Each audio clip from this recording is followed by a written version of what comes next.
Now, good morning, good afternoon, good evening, and welcome to Chattering with Nicholas Vince. And this week, I'm really excited.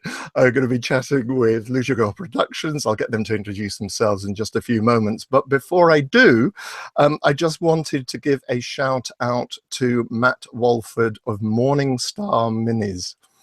And the reason I'm doing that is because he sent me a couple of gifts. And that is a Chatterer paperweight. Oh, and that is a Chatterer fridge magnet. It's wonderful. So we have that on the fridge downstairs between the fridge. So it's wonderful. So Matt Walford of Morningstar Minis, and it's morningstarminis.com. Yes, www.morningstar.minis.com. morningstarminis.com. You can check those out there. And so, but yes, so I just wanted to give a quick shout out. And again, thank you to everybody who's subscribed to the YouTube channel. That's great. Thank you very well. I'm over 550 now. That's wonderful. So enough of all that. Would you like to introduce yourselves? I think we'll start with Gigi's.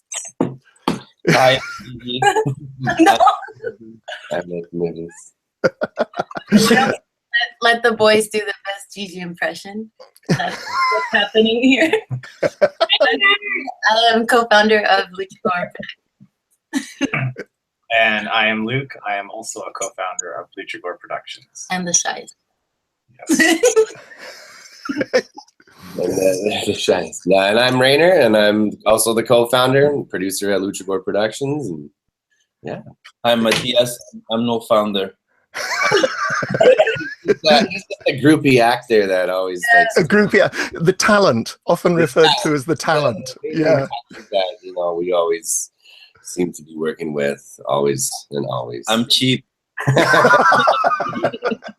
Cheap and available is a really good way to make sure you're employed as an actor. Yeah. In all seriousness, no, he's an amazing guy. Yeah. What he does. Yeah. Don't cry, Mathias.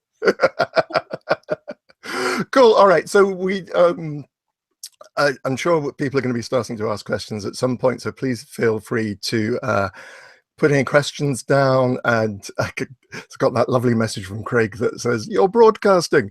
That's good. So we know this is going live and people can see us and hear us. That's always really useful to know. So if you do have any questions for the gang, just please type them in the comments on YouTube. Craig will pass those questions up to me. But before we get into all that, I think the first thing we need to do is to give a quick shout out about CryptCon Seattle. Correct. Yeah, that's this weekend coming up. We're super excited. Lots of fun updates where we're going to let people know there. Oh, the actor disappeared. That's okay. That happens. But yeah, Seattle CryptCon is so much fun. That's one of our most favorite places to go. Hey? Yeah, it's our third year. Go ahead. It's our third year. And they just treat everyone with so much like they spoil everyone there. Right. We love it. Last year, the coolest thing was they had a breakfast with the special guests, and they had two actors dress up, one as Donald Trump and one as Hillary Clinton, and they would go, how do you describe it? It was inside the buffet, and then you basically were eating out of Donald Trump and Hillary Clinton. How would you describe it? Because I don't. Yeah, it was like they were laying on a table, and the breakfast was displayed as if it was their gut. Yeah. It was great. That sounds very strange. Yeah, it was really weird. And they would eat the eggs out of like Donald Trump's stomach, and he'd be like, "Oh, don't get that one. Oh, don't touch that. Get the sausage," or something weird. It was great. That is just not an image I'd ever want to have, really. Eating eggs from Donald Trump's stomach. It's horrible.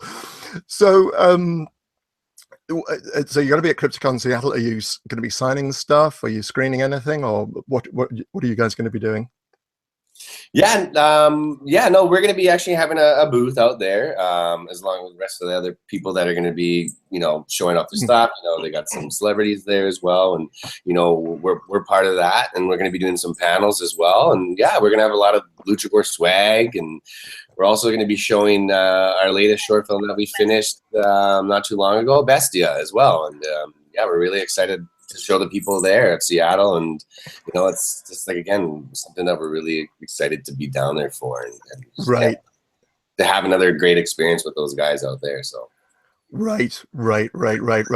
So just, I mean, we obviously, Mathias, we know you're an actor, and you've, apart from doing stuff with these guys, you've done other stuff as well. What else have you been working on recently? Recently, I shot an episode of Girl's Guide to Divorce. That's what I did recently. And yeah, before that, I just like book like shows like Rogue and stuff, like Arrow, Flash, stuff like that. Right. I did a show like last year, was like the Romeo section, and I played like a Mexican lawyer, so that was cool. And just Luchagore stuff, a bunch of like I always play the same guy, like criminal, rapist. No Latino doctors yet. No, you were a Latino lawyer. That was pretty good. No, but he did do one of the shows that we can't talk about just yet, but we'll a little bit later on. He had a very big role within that show that we just shot last year, late August. Right. Right. Okay, cool. All right. And that's what I did. Besides that, yeah, pretty much. Cool. All right. And Raynor, you said you're a co-founder of Luchagore. What is your kind of day-to-day? And this is the question I'm going to ask all of you: is kind of what is your day-to-day role, and how do you split the role? The responsibilities up within the company.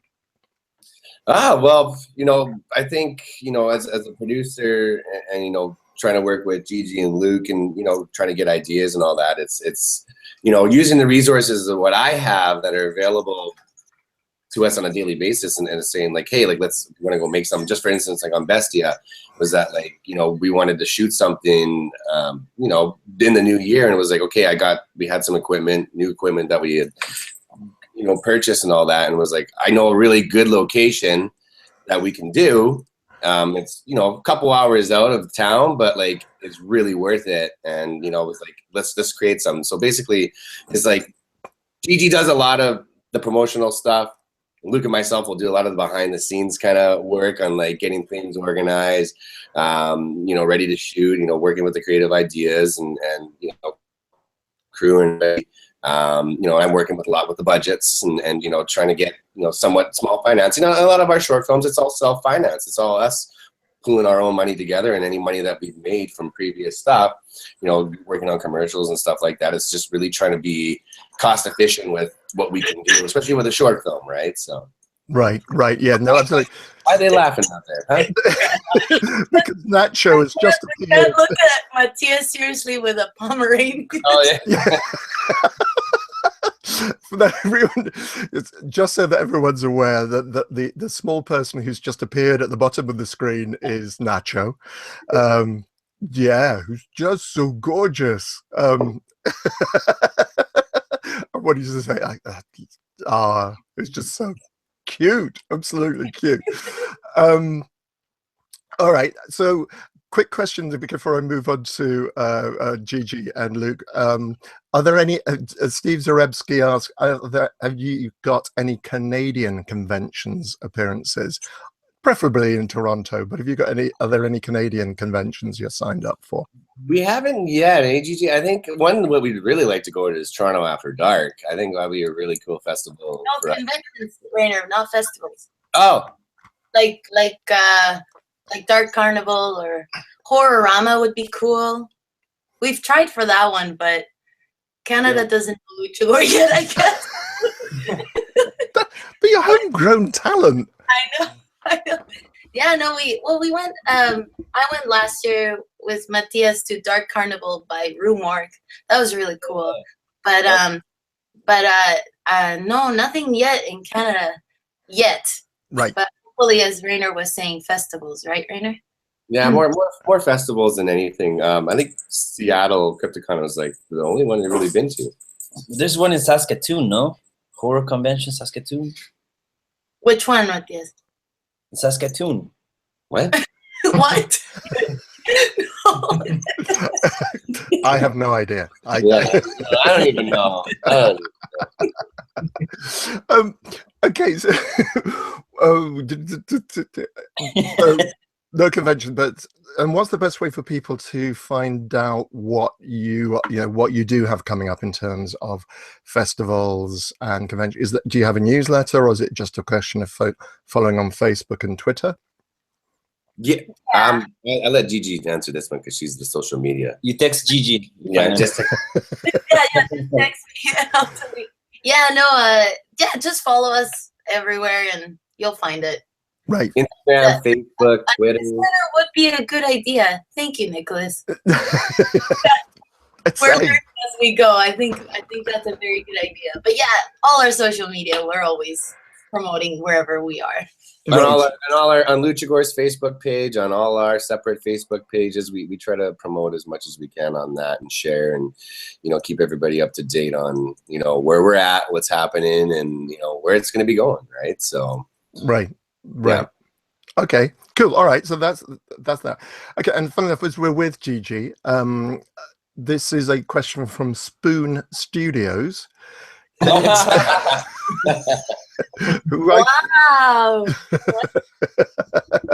Who asked, can you ask Gigi about her acting and what she has been acting in recently? Oh, thank you. Well, recently I've been doing a lot of voiceover for a kids show called Nina's World. I've been doing quite a few episodes. My character my character Rosita keeps coming on, and I played a spider called Señorita Araña on the show as well. And also, recently a comedy web series called Inconceivable is airing. So definitely go to their fan page on Inconceivable on Facebook, and you can see all the episodes. And I'm in that, and it's really funny. And by Joe McCarthy. By Joe McCarthy, who's a good friend of ours, and he's so funny. He's a really good filmmaker, local filmmaker. So check that out. Hopefully more shows after that. And cool. Actually tonight I'm going on set for Crimson Peak Massacre is a teaser trailer being shot. So I will be on set for that for a little cameo tonight. So that should be fun. Crimson Peak Massacre. Yeah. The director, his name's Laudo. He's like a super incredible coordinator. Yes. He actually worked on our latest show, not Bestia, but the one that we shot last year in August. We had the great opportunity to work with him for a day. I think it was about a day. But yeah, he was so professional, so great. So people definitely going to be checking his stuff out. But yeah, he's really well known down here in Vancouver, BC for his stunt works and all that. Okay. So Luke, you've been sitting here there very quietly and very patiently. So what is it what have you been working on recently, or what are you concentrating on at the moment? Well, I do the cinematography for Luchagore. Right now I'm working on a trailer for our latest short, so I'm trying to make a 7 short into 30 seconds. That's for Bestia. So that's kind of my main focus right now. Trying to do a newer reel for Luchagore, doing some editing and planning our next project, essentially. Right. So that's okay. So how much can we say about Bestia apart from the fact that Mathias is in it? We can talk about that one. We can talk about that one. Okay, good. All right, so who'd like to go first and tell me about Bestia? Mathias, talk about your experience. Yeah. We want to hear it. No, why don't you describe what it is and then I'll talk about my experience. What'd you break, Luke? Okay. Go, Raynor, go. Well, yes, Raynor. Why don't you talk about it? Bestia was kind of like a short like I conceive, and like, you know, we thought about this film very fast, actually. And that was kind of going back to like when we purchased some new equipment and we wanted to do a test and you know, figure out, you know, what can we do with the amount we have and where can we film something that's different and challenge ourselves to something that we've really never done before, right? And that was kind of doing some all natural lighting in a really remote location with no power. So we had to be very careful on how we shot our day, right? Because, you know, any access to like telephone service and cell service and all that was, you know, really, really far away. So it was just like we had to be very careful. So Bestia is about a man who wakes up on like a desolate lake, and unbeknownst to him, like a beast lurks within. And that's kind of the premise of the story. So it's, you know, starring only Mathias and Mother Nature. We watch him go through this, you know, downward spiral of him facing some, you know, something, demons, some beast-like, right? I mean, right, and especially for an actor to, you know, play just alone, you know, play, you know, a single alone character in this world that we developed and created. You know, it was very challenging for him, and it was challenging for us to you know, work with that and really, you know, plan things on the day as well, right? And I think, you know, Mathias did an outstanding job. And, I think Mathias should share how the casting process went. Oh, yeah, that's a good one. Over to you, Mathias. Yes. Well, it all started on a Saturday night.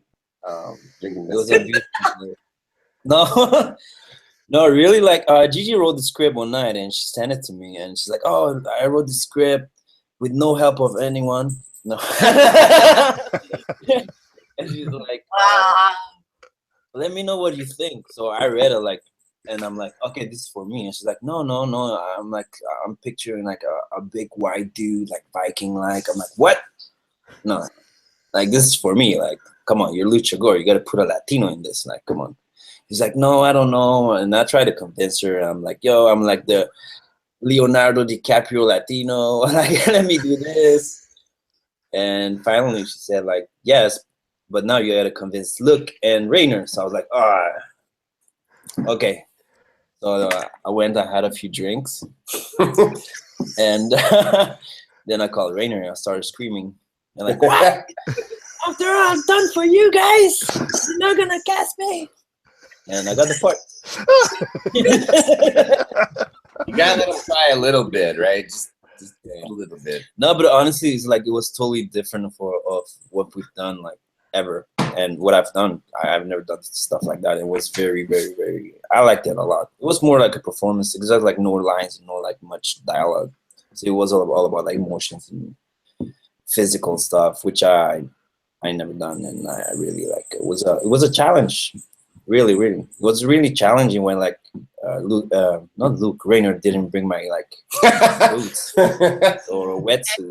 And your chair. Don't forget.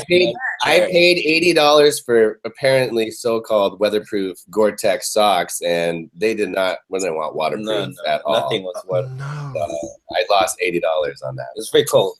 So what you see is like real stuff. Like, he's cold. Yeah. How long did it take to film? 2 months? It took one full day. We left. All the crew met up around 5 o'clock in the morning, and then from my place we trekked. We drove all the way down into a little known area outside of Mission, BC. I don't really want to tell the name because it's a really great place, but for some people that may be watching may know where it is. But Saskatoon. No, it's not in Saskatoon. But yeah, we literally started filming around I think 8:30, and we finished up. We actually went to picture around 8:30 a.m. and we actually finished right around just right around 5 o'clock. Just right when it started getting dark. Our last shot of the day was just an insert shot, and that was like the darkest shot, but we fixed it in post. It was good, but you know, it was a challenge because, you know, we had to be able to do this like that, and you know, Mathias was on the ball and everybody else was on the ball, and you know, it was just an amazing experience to be able to get it done in that short amount of time and see the product of it and the quality of it, what it looks like and sounds like. It's just, it all came together at the end. And, like, you know, from the day we shot with the amazing crew and the one cast, to the sound design team and the music department and just everybody in our amazing colorists who really brought the kind of just the world together. Just, it really fell into place, and we're really proud of it. So, did you see it? I have, yes. Unless I'm not supposed to have done, in which case I haven't. But I loved it. I as I said to Gigi, if you haven't, when you get the chance, folks, go and see Bestia. I can see that one winning awards because I just found it so incredibly effective. And I say, to build up the tension in daylight, I think is a real challenge, particularly when it is just one person by themselves. As you say, there's no dialogue or hardly any dialogue. It's really, really effective, incredibly effective. Luke, I'm presuming you did the photography on this, is that right? Yes. The cinematography. What was your biggest, what did you shoot on, Luke? What equipment were you using? The camera was the Blackmagic Ursa Mini 4.6K. It's a fairly new camera that we've had. Actually, it served as a B cam for the series we shot in the summer, but this was the first time we've really used it and pushed it to the maximum, with what we could do with it. It was quite a big challenge because we could only shoot it during the day. It was all in daylight. Usually we're used to having lights and like crazy colors. We're outside. Whereas now we're outside. Yeah. You know, we were racing. We were against the clock. We had to finish before the sun went down. We were actually struggling at the end of the shoot because the sun was going down and we were losing light. And there was a bit of a panic and a little bit of pressure on Mathias to nail his performance. Yeah. But he did. So, yeah. So how apart from that sly dig, I think, how many shots did you take on it, or how many takes did you do on one take wonder? One take wonder. That's what you like to hear. Yeah. We tend to not go past 2 or 3, eh? We have a good record for that. Yeah, usually we try and do like a 3 max, 3-shot ratio. Sometimes some takes more. I think there was one shot where we did about 7 shots, and actually we were checking the monitor rolling back, and we're like, oh, did we get it? And then Mathias and I watched it, and we both kind of look at each other, and we're like, no, we can both do better. Okay, let's go again. So. Mm-hmm. Yeah, it really depends. But when it comes to gore or blood, 1. We can only afford 1. And this was the least goriest film that we've ever done. We never really had that much, which I think it served its purpose. But like it was more about building up the tension. It wasn't gory. No. No, but as I say, having watched it, it's incredibly tense. You know, that's one of the things I think it's it's so effective is that. But we won't give too much away. Just go watch it, folks, when you have a chance. Hopefully, people will get to see it soon when we go, submit it to more festivals, and yeah, no, we're really excited about it. Okay, cool. All right, so we talk about that. I've got a couple of some more. Okay, I'm just reading off some of the comments that have been put up. George Fraser, thank you very much indeed, George. Has anyone stopped to say how Luchagore Nick's looks today? I have no idea why I'm looking Luchagore today, but okay. Thank you, George. Okay, that's very good of you. George is my favorite. Matthew Solomon says, love you, Luchagore. Can you tell us anything about your experience working with Blair Bathory and Fearhouse? And can we hope for more Luchagore Fearhouse collaborations in the future? Yeah, we went to Atlanta. What was it, like a month ago now? Yeah, just about a month ago. Yeah. Yeah, and we basically a little bit before we got a call from Blair Bathory, who's the host and creator of Fearhouse. Raynor and I, she talked to us, and she told us about this really cool Fear Maker program that they want to start doing for the Fearhouse series, and just bring filmmakers from around the world to create, I guess, the snippets of the Fearhouse series. Wraparound pieces, Gigi. The wraparound. Thank you, Raynor. Yeah. the wraparound pieces for the different seasons. And we were like, yeah, of course. So this was totally up our alley. And Blair has such a great taste in films that she picked such incredible short films for the season that we shot for. So it was easy to create wraparound pieces around these short films because they were already so inspiring and so well made that it was such a cool experience. And it really was an experience I think we needed because it was fast. It was fast. We flew in, and the first 2 days there we developed these scripts. Then her team went off to prepare and do the pre-production. Then the middle of the week we shot all of them in 2 days, and now they're editing them. So it was like such a great way for Raynor, Luke, and myself to kind of put our creative minds together and make something super fast. So we ended up shooting 6 wraparound pieces.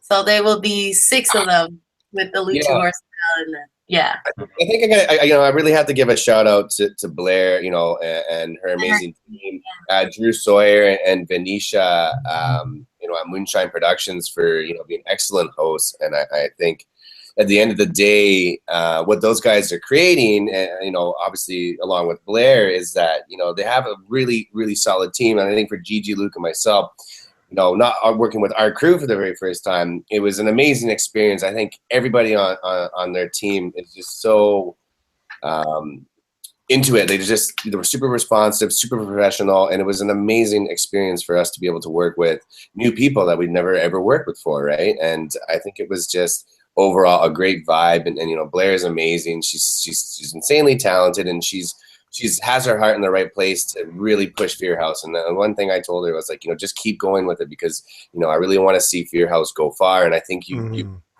teamed up with the right people, and, they're going to help you take it, to its next level. And I think that's what they're doing. And I think it was a great experience for us to be able to come down there and kick it off with their next season of shorts that they're going to be promoting with Fear House, and I'm really excited for it. I really want to see it go far, and I'll be very proud to say that we were part of it. We were helping them out, and I think it was great. And hopefully, Matthew, yes, we're going to work with Blair again, definitely.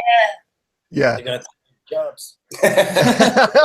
Well, it was such a frustration last year because Blair did the Spooky Empire Film Festival, which of course I was going to be attending because my short was in it. And a couple of others in which I appear were in it, and it all fell through thanks to Hurricane Matthew.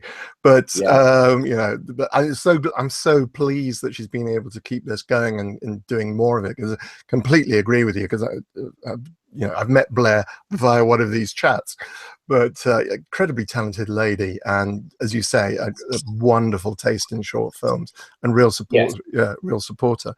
Okay, so I've got a question. Our questions are beginning to flood in now. This is from Kelly Rawn. Hi, Kelly. Any possibility of plans for a full length on M is for Matador, one of my favorite short films? Everybody wants. Yeah. Well, maybe we won't cast Mathias though. I don't know. He's the Matador. Yeah.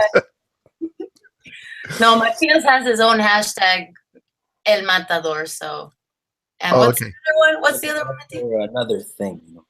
I don't know. We never really discussed the future of Matador. I know back in the day when we were doing the ABCs of Death competition, it was something that we whipped up with our writer Shane McKenzie. But it's been perceived really well. Well, we should think about it. But you know what I mean? Like it's an interesting concept to expand it. Yeah, I'm sure they'll use him in something, Mathias. I'm sure. Particularly now you've got that casting routine down, absolutely pat. Yeah. The moment he had us at I'm Latino Leo, so I'm the Latino Leo. Mathias. That's really cool. There's a couple more. I'm just going to come to a question from Steve Zarebsky again. Jamie and Kim, I will come to your questions in a few moments. And that's about Il Gigante. And there's two questions here. We know that there's a comic coming out on May the 5th, so in 5 days' time. And the question from Steve is, any chance of that becoming a feature film? So let's talk about the comic first and then any future plans. So how did the comic come about? Well, the comic came about a year and a half ago. These incredible artists from Japan who are now part of Luchagore team as illustrators. It's Hiro and Daiju. I'm sure a lot of you have heard of them. They make the coolest, grittiest Japan art ever. It's insane. And they approached saying, hey, can we make just a fan-made comic of your short film Gigante? And I was like, sure, no problem. Because I've seen them do that for other films, and they are awesome. And this one, they were like, we've never done something so gory, and we want to make a comic that will make you feel gross as you watch it, because your short film made us feel like that, and we want to do that. And I was like, that's the coolest thing. So I told these guys about it, and they're like, yeah, of course, let them, yeah. And they were taking a while to make it, and the wait was worth it. And when they showed it to me first, I told them, guys, this is really good. I was like, this is not just, this is really good. And Raynor and Luke saw it. They were so impressed that we ended up recommending them to go further with it, to keep going, to add here and there. And so we actually ended up collaborating on the comic, all of us with them, and it ended up extending it, and it just grew and grew and grew into this incredible adaptation that we are now releasing it after a good year and a half of them working on it, and it looks so sick. Like, I love it. Like, yeah, it's super cool. So stay posted on our Facebook, because we're gonna give a few early editions away this week before the release. So stay tuned on how to do that. So there's a few people that will get lucky first. Okay. Well, again, having read it, I think they've done an incredible job. And I was going to ask you about how much you collaborated with them, because it takes the essence, and you say that, I'm using the word nauseating quality, but the gut wrenching, the gut wrenching aspects of it to a whole new level. And the coloring of it is gorgeous, but it's the page layouts. I mean, I worked in comics. I used to write comics for Marvel, and I know what it is to actually script these things and so on. And I'm really impressed by just what they managed to achieve with it. So again, they're so talented. Yeah. They're so talented, and I love their passion. And that's one thing where we connected so fast with Hiro and Daiju. Like, they're so fun to work with. And although right now this will just be an online release, we'll see how great how well is received, and stay tuned for a physical one. Yeah. It's really worth a hardcover. So we're hoping to have that first thing next year. But yeah, for now, enjoy it online and get your PDF file. Yeah. I was going to say, when you say online, you mean PDF, so you can read it on your iPad and take it away and down and purchase. And they'll be able to purchase it via your website? Yeah, everything will be on our website, and it'll lead to Hiro's website, and it's all there. Okay. Yeah, but stay tuned on how to get an early edition. Okay. Right. Okay. So that's worth looking out for, folks. And any thoughts about doing a feature film, as Steve asked? Yes. Yes. That Gigante feature must happen. I think that's our overall goal. Like, we have other features that we want to do before, just to get more practice. They'll be a little cheaper. We can do them more independently. Gigante, settle, right? Yeah, we have huge ambitions for the future for El Gigante, and we want to make sure we do it right. and we want to make sure that we're really happy with the script. The script is done, but you know, there's some tweaks that Shane is working on, and we want to be ready. We have high hopes for it. We think it could be, you know, we're hoping that Gigante can kind of be the next horror icon, kind of like a Jason Voorhees or a Freddy Krueger. And yeah, hopefully, you know, within the next couple of years, that'll be a reality. Wow. Yeah, we're not giving up for sure. That's it's definitely our most favorite too, like the fans. So Gigante, like who doesn't want to see that? Right? Well, it's not just El Gigante, it's the family as well. It's all that cast of characters that you've got around him as well. You know, that's what I find really fascinating about him as well. Gigante in 2020. I'm not playing the grandma if and so this question is from Jamie Green. Loved Dia De Los Muertos. How did you get involved with Mexico Barbaro? Oh, yeah, no, that was a really incredible coincidence. I think still today we're convinced Mexico Barbaro really helped kick off Luchagore. Dia De Los Muertos was a short film we were making in our last year of school, Luke and myself, and when we were starting to make projects with Raynor, it was the very beginning of Luchagore. And later on that summer, the ABCs of Death 2 competition was happening. Right. So we, oh, hey, let's finish Day of the Dead later, and let's make something for ABCs of Death, so which is MS for Matador. And the creator, Lex Ortega, who now sound designs everything of Luchagore, he liked MS for Matador and said, hey, I have an anthology I want to make with Mexican directors. What else do you have? And at the time, it was just Day of the Dead, but not fully finished. And I said, well, we have this short film, but you need to finish it first. And from there on, Lex was like, I need it for our anthology. Like, this must be in Mexico Barbaro.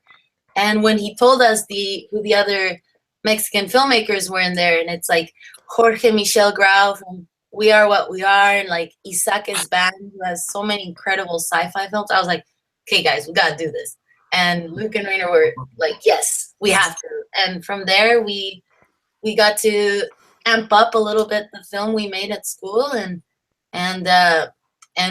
they sound designed it more, and it became part of the anthology, and it was so cool. Like, actually, that was the first film Mathias made with us too, where we found him on Craigslist. You did the Craigslist buy. Well, it wasn't buy, but it was free. But I remember Mathias's first audition with us. He was late. Yeah. And he showed up, and then he did it, and we're like, wow, that guy's really creepy. Yeah, let's cast him. And now we're stuck with him. We're stuck with him forever. You had the easiest gig that day. No, it wasn't. Yeah. It wasn't.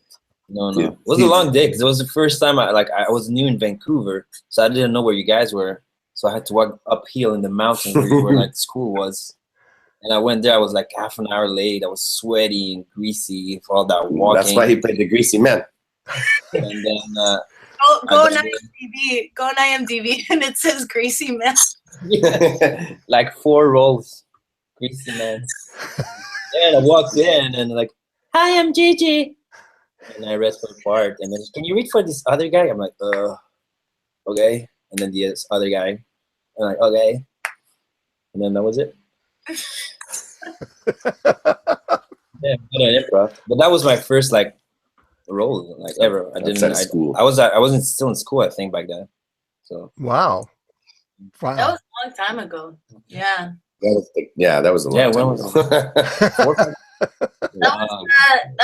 That was the first short, like, big project we made, for sure. That was the first time, like, it was our core team of Luchagore, and it was the first project where we had budget, and we built for it. Raynor designed that strip club. It looked amazing. Yeah, it was definitely the first project where Luchagore had something, you know. It was so much fun. Yeah. Right. A question, Gigi. What? This is from Kim Lehman. Hi, Kim. Gigi, what was it like working with Tristan Risk, and will you be using her in any upcoming films? Yes. Yeah, no, working with Tristan was so much fun. She's very outgoing, and she's anything goes kind of attitude. Like with her, you don't have to worry about anything. If you catch my drift. It was amazing, and she even for Madre de Dios, she brought her snake to set and added so much more production value, and yeah, she was incredible and always making everyone laugh, and we'd love to work with her again. You know, she ever since she saw Day of the Dead, she wanted to work with us, and so much time passed that we just wanted something perfect for her. And I told her, I'm gonna have something for you. I'm gonna have something for you. And I tell that to a lot of actors, like when I have something perfect, like it works so well. And we made Madre de Dios, and she was perfect for that part. And she looks absolutely gorgeous. And that skull mask with the flowers as a Santa Muerte, like she was great. So she really pulled up that one. Mm-hmm. Yeah. She pulled up the stops. And it's the first time she played the victim and the damsel in distress. She's always like the badass chica, like always killing guys and doing naughty things on screen. Like it was so cool to see her not do that and see her bring a performance of fear and be the victim. So it was really cool to do that with her. Yeah. It's very interesting. I was recently watching her in a short film directed by Nick Mernier called Mother of Nature. And again, just completely not what you expect from Tristan. She absolutely nailed it. Really, really talented lady. Very, very talented lady. Yeah, Tristan's amazing. She just can do anything. So. Yeah, as you say, I think this is one of the things about being as a performer. It's like, you know, if you're willing to just throw yourself into it and just have a go, that's what really brings out the best in a performance. If you've not got any inhibitions, that really, really helps. Particularly.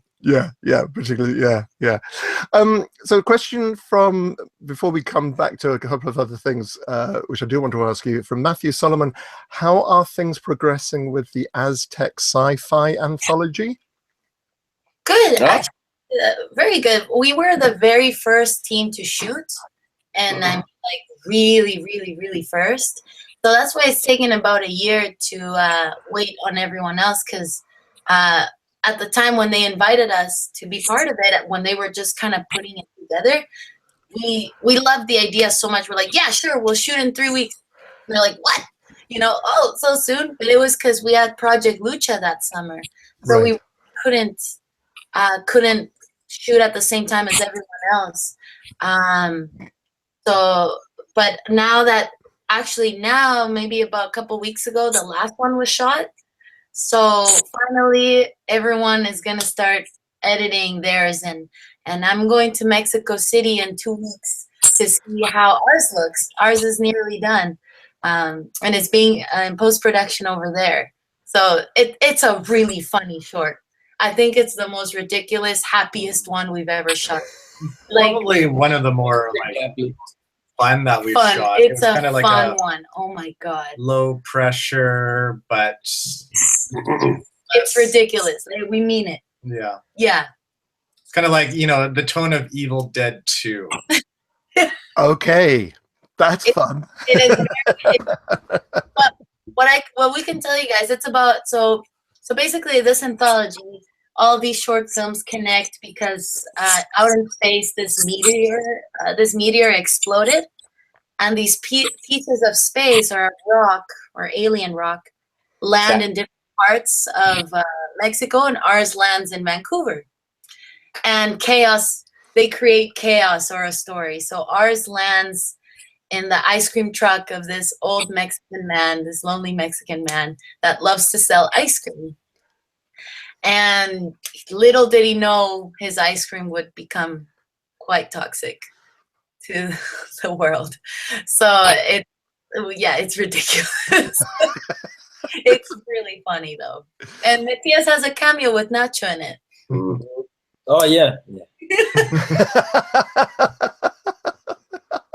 Always get a dog in the movie if you can. People love dogs in movies. Yeah, it's very sensible. Okay, so the other thing I wanted to talk, there's two things I wanted to talk to you about. One is you've alluded to, and that's the Luchagore project. Where are we up to? Because you kind of hinted about that the last time you were on, Gigi. But That's right. No, we can say it a little more. No, we're allowed to. We can't quite say everything, but we are very happy that for the first time here with you, Nicholas, you know, we can say the title and we can say a little more of what it is we made. So, okay. Yes, Raynor, do you want to do the honor of what it's called? Can you pronounce it? Yes, I can pronounce it now. No, I can't. Dude, you. Yeah, so what we shot last year, you know, it was our biggest project to date that we've ever done.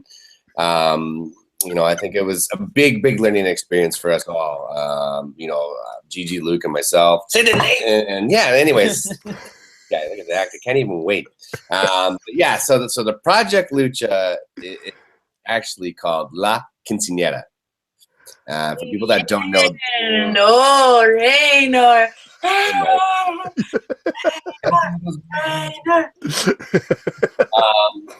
But Gigi, you can get. But I'll let Gigi explain a little bit more of what's it about, but don't go to explaining too much, Gigi. But no, I won't. So La Quinceañera.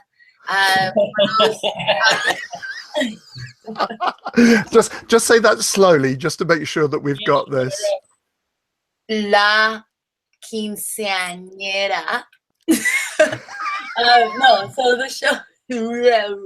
No, yeah. So for a few people have found out what it is by going online and looking it up. But the cool thing is that it's not a feature, it's not a short, it's an episodic series that we were able to create with one of LA's biggest companies. We can't say yet who, but we created this Latino horror action-packed coming of age violent drama. Like it's a little bit of everything. So La Quinceañera, for those of you who don't know what La Quinceañera means, it's a very big celebration in Latino culture and Mexican culture. When a girl turns 15 years old, it's to celebrate she's becoming a woman, you know, that she's growing up. So it's like a sweet 16, but way bigger when you turn 15. It's like a mini wedding for a young girl. Right. That's in fast explanation. So La Quinceañera, what it's about is this Mexican family in border town, Texas, who have their own family restaurant. And the dad was making business deals with the town's cartel behind the family's back. And this is so he can pay La Quinceañera party. And little did the family know that when a deal would go wrong, the cartel would come crash the party. So it's up to La Quinceañera, the 15-year-old, and her grandma to fight against the cartel and bring justice to the table. So cool. Yeah, Mathias is actually Mathias plays the 15-year-old girl. 15-year-old girl. You know, no. Mathias did a beautiful job. He plays Chavo, who's the lead bad guy of the show, and it's awesome. It was the biggest challenge we've ever made, and just stay tuned on. Yeah. We had a great opportunity to work with some new talent, and an amazing, and all in all, an overall amazing cast. You know, we flew down 6 actors and actresses from LA, and it was our was just a great experience to have everybody come on board for this project, and to be able to learn from this, which, you know, we want to develop into a, you know, something else, into a feature later on. But just the scale of this project alone was mind-boggling. You know, we're just really excited for people to see this when it gets released. We cannot give anything yet at this moment, an official release date, so, you know, please stay tuned on that note. But you'll know soon enough when we can actually announce when it's officially coming out for everybody to see and watch. But it was an amazing project, and, you know, I wish we could tell you guys a lot more about it, but right now the name is good. The name is very good. Very big. And this was a big challenge for everyone in our team, which was not only a great experience, but it was probably the coolest thing we could have ever asked for before making our own feature. We had everyone from Luchagore work on it. Our entire core team was able to expand to have more crew on their crew. And like Luke had so many lighting guys and grips and camera people, and yeah, usually it's like 3 of us. 3, yeah. Running around with 3 lights. But our art department team had an infinite amount of people working on it. Same with our makeup girls who always work with us, had a whole team of it, and everyone just was able to create a Hollywood project, and it was really, really cool. And I think for all of us, that's where we learned everything we needed so we can keep growing. So for everyone watching, just stay tuned on our website under the Project Lucha tab, and you can see a lot more. It's updated on the website. So go there now, and you can see some really cool behind-the-scenes pictures. And cool. For La Quinceañera, yeah. We were waiting for you, Nicholas. Thank you. I'm just so pleased and excited for you guys. It's really, really cool. I promised you, man. I promised you a year ago that we would did. I'm really, really deeply honored. Thank you so very, very much. It sounds very exciting. Okay, so you go to the tab on the Luchagore Productions website. That's where you can find out more. This is so exciting. It's brilliant. Okay, you well, better go there after this, hey Nick? You better go there right after. Absolutely, yeah. No, that's exactly what I'm going to do. Whilst we've been talking, a couple of more questions have come in. Fernando Mancinelli, hi Fernando. Gigi, delighted and an honor to see you for the first time. Are you got any plans for visiting Argentina? Oh, that would be so cool. I would absolutely love to go there. I think there's Raynor, correct me if I'm wrong. There's like a blood window in Argentina? No, blood windows in Brazil. Cevoja. Really? I thought it was in Argentina. Oh, no, I think blood window is in Argentina.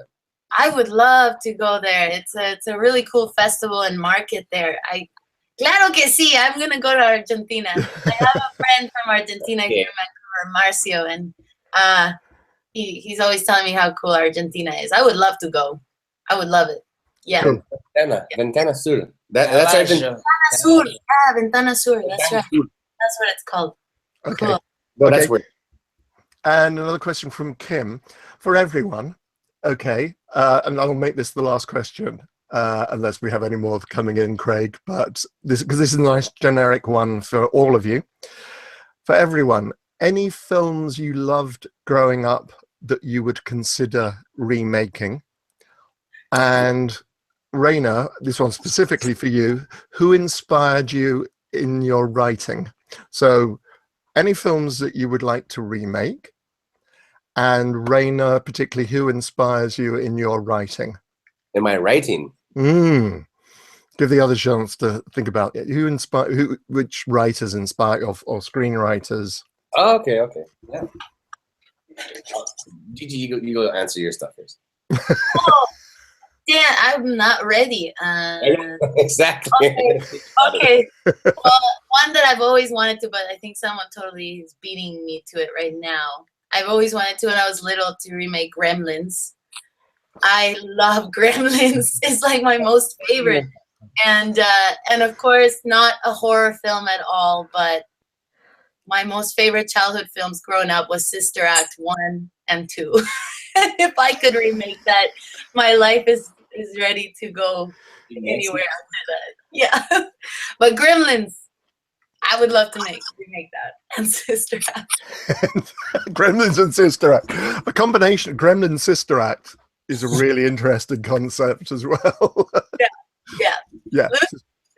I guess for me, it's not so much remaking, but maybe doing another film in the series is the Texas Chainsaw Massacre. That's one of my favorite horror films.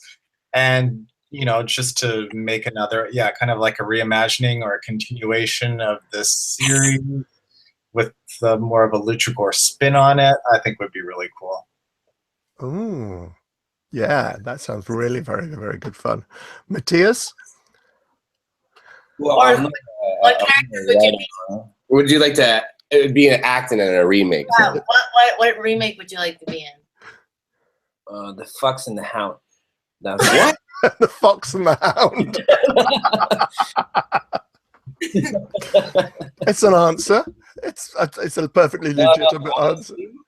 Honestly, I don't know. I know they're remaking the Scarface. I would love to have like the bad guy in it. You know, like that would be great. Like to play the bad guy in Scarface, not Scarface, but the guy who killed Scarface. You know, that'd be great. Because I watched those movies when I was like a kid. Like my father bought me all those violent dramas and stuff. I don't know why, but those were my childhood movies. Right, like, right. Al Pacino, Robert De Niro's movies. Yeah. Oh yeah, I remember watching Scarface when I was like maybe 9, 10, and I was like, oh wow, this is so scary. I couldn't like finish it, and like then I finished it. I'm like, wow, this is amazing. So yeah, I want to make something like that. And they're doing their remake apparently with Diego Luna now. So yeah, if I could be the guy who kills Diego Luna, I'd be like blessed. No. Well, you know the method now. You just need to find out the relevant people and get on the phone. And... Yeah, that's true. It's hard. It's hard. There's a lot of competition now. Matthias, I thought you were going to say Blood In, Blood Out. No, you cannot remake Blood In, Blood Out. That's a classic. No, you don't touch that. Yeah, you don't touch certain movies. No. You know Blood In, Blood Out? I don't know it. I don't know it at all. It's like a 3-hour-long movie. Nicholas, watch it and become Latino with us. Blood In, okay, become Latino. I am forcing you to watch Blood In, Blood Out. I've seen it 3 times. You become Latino. You become Latino, and you must become Latino with us, and you have to watch it, okay? Okay. I have to call you Carnalito now, so you have to go watch it.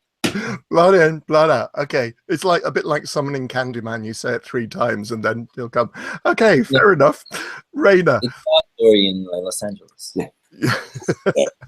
Raynor, influences. Writer influences. Writer influences. Well, as much as I don't really do a lot of the writing for the show, I just like to give my creative input a lot of things. But if I was to say as a writer on what we create and all that stuff, and what my influences would be, I'm a huge fan of David Cronenberg. Especially when his earliest stuff with like Rabid, Videodrome, Scanners. I just love how he just makes these visceral characters and just how he tells the story and how it's written. It's just so beautifully told. And being a Canadian director too, it's just like props to that. And then on the other end of the spectrum is like Terrence Malick. I'm a huge fan of Terrence Malick. I love how he writes his stuff. It's it's very non-linear, but for some people that it's kind of like a love or hate thing with Terrence Malick. When he makes his films, especially his newest stuff that has come out, it's more of an actor piece because he gives the actors freedom to just do whatever in this scene. I think he gives them more of a on the day of like, this is what's going to be happening and just go kind of thing, right? And he just rolls the camera and he lets the actors kind of just do the thing, even though that because they need direction in a sense. He kind of leaves the freedom to them to really kind of build it, and it's almost like a voyeurism in a sense. But going back to when he did, was it Badlands? No, was it Badlands? No, not Badlands. Before he did The Thin Red Line, he made Titanic? No, not Titanic. It's James Cameron. I don't even. Oh my god, I can't remember the name of it. I have to look it up. But anyways, yeah, I'm a big fan of Terrence Malick and his writing style per se. I just really like how he really opens it up in a way that just his story is more told visually, and the cinematography and all that stuff just, you know, really kind of come together. And the actors he gets, they always seem to be working with him somehow, some way, right? Days of Heaven. Sorry, Days of Heaven was the film that he made before he took the 20-year hiatus. I don't know if you guys ever seen it. Have you ever seen Days of Heaven? I've never seen Days of Heaven. Oh, it's Richard Gere and Brooke Adams. It was 1978. It's one of his first feature films that he made. That was more of a narrative type before he got into Thin Red Line and started kind of experimenting with his really craziness. Yeah, it's interesting. I came across Days of Heaven in an article the other day, and thinking, because when it came, it was, yeah. I must catch up with that one and find out more about it. Yeah. Okay, actually, there was one more question. You mentioned very briefly before we were coming on air, people have been asking about the hashtag No More Shorts. Oh, recession no more. Yeah, so right now, you know, as we finish up La Quinceañera, our goal is to, you know, make a low budget feature this year, sometime in late summer, maybe early fall. But right now we're working with some ideas on trying to get a feature length script going. And, you know, again, coming down to what do I know? Like, you know, it's just resources as a producer. It's like, I know what we have and what we have available and the equipment that we have. How can we do something that we can make for, you know, not little to no money, but like, you know, less than a couple $100,000 is, you know, utilizing what we have available and just trying to create a story around it. So instead of trying to just write a script for what it is and just say, well, we'll break it down later, we're trying to pick certain locations that I know we can have access to and possibly get it for free or very cheap. And then working with that, right? And, you know, we're working with our amazing writer again, on developing this right at the moment. So hopefully, fingers crossed, if everything goes smooth and well, that, you know, we could be shooting a feature sometime later this year. Without you know, Mathias, I don't know. But,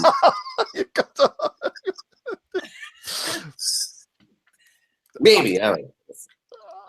It's all right, Mathias. I'll find a director. You know, he did promise though. He's like, the next thing you guys do, I'll do for free. So I did it with Bestia. No, but he cried for that. That doesn't count. He cried for it.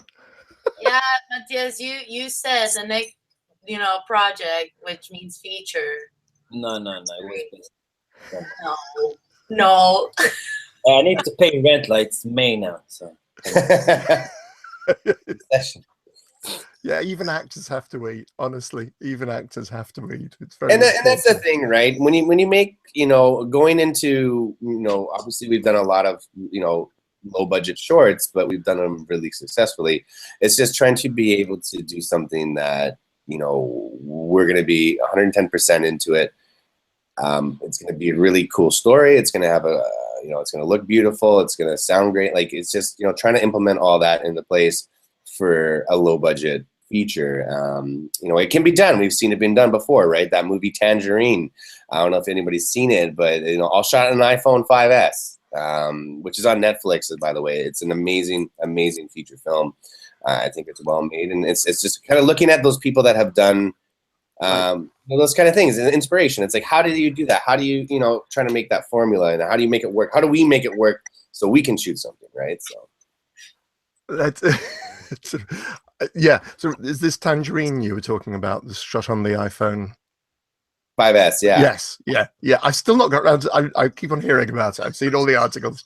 I still not sat down and actually watched it. Yeah. It's an amazing feature, and it's just, it shows you what you can do, right, with next to nothing on an iPhone with anamorphic lenses they bought for like $30. So like, it's just, anybody can do it nowadays. It's just, you know, being able to tell a story and create some really interesting characters. I think that's one of the biggest things Yeah.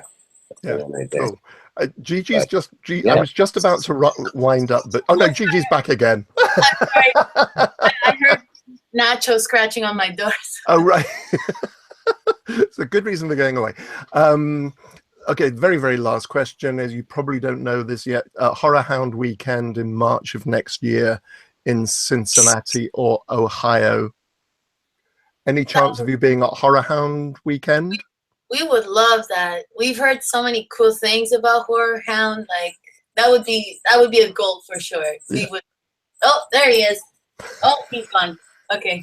Yeah. Horror Hound would be so cool. Oh, We'll consider it. Okay, cool. All right. Well, brilliant. Okay, and is there anything else anybody wants to give a shout out or anything else we haven't mentioned that you want to speak about? Hi, Mom. Sorry, let me just put the camera on you, Mathias. Would you like to say that again? Say hello to your mom, who hasn't added me on Hola, Facebook mamá, yet. te quiero mucho. No, I'll start off, and I just want to say again, thank you, Nicholas, for having on today. You know, it's amazing to talk to you and kind of give you some insight, and also, you know, expose to the people that are watching about our newest project that's coming out, La Quinceañera. You know, just, you know, we want to say thank you to all our fans for the continued support, and, you know, you guys are the reasons why, you know, we're doing what we're doing, and always trying to, you know, better ourselves and challenge ourselves to bring new content and different content as well. And we hope that, you know, anybody that gets a chance to see Bestia soon, that you're gonna like it and like the turn that we've kind of taken this little bit of a different direction, but we still got our flavor in it. It's just, you know, we thank you so much for being super supportive and always being there, and you know, we're always watching and always listening. So thank you. Good. And Luke, Gigi? I was just whispering to him, Luke, say something. Raynor covered most of it. You know, thanks everyone for the continued support. Thank you for having us on the show. We're gonna keep doing what we're doing and make some more content. So as long as you guys keep asking for it, we'll keep making it. Yeah, and don't forget, guys, it's coming. It's coming. Wow. Gigante is coming. It looks really cool with the Japanese. It looks really cool with the English writing on it as well, but with the Japanese on it as well. Everything is cool what? The comic will be available in both Japanese and English, and I asked Hiro to send me the Japanese one, even though I can't read it. It looks way cooler. But yeah, no, Raynor basically said everything. You know, it really is because of the fans and the continued support why we're doing what we're doing. That's the most inspiring and rewarding part of doing this as an indie filmmaker. You know, we don't really make money off the stuff we make. We do it for the love of it, and we love when others do the same and you know, support others, and everyone and people will support you back, because there's so much talent out there that needs to be heard and to be found. And it's really, really cool when people can connect. And I think in the horror community, it definitely is the best community to connect, because everyone's so passionate. Everyone is a fan of horror, and yeah, I think we're not gonna stop. So we're gonna keep going, and we can't thank you guys and you, Nicholas, for being so cool. Yeah, I love you, man. I'm serious. You have to watch Blood In, Blood Out, because the next time we talk, we're gonna quote the movie. So okay. Well, I look when La Quinceañera. Quinceañera. Quinceañera. When that comes out, then yeah, we'll have you back on again and talk, you know, when you're promoting that. And you know, guys are always welcome. Thank you very much indeed for joining me.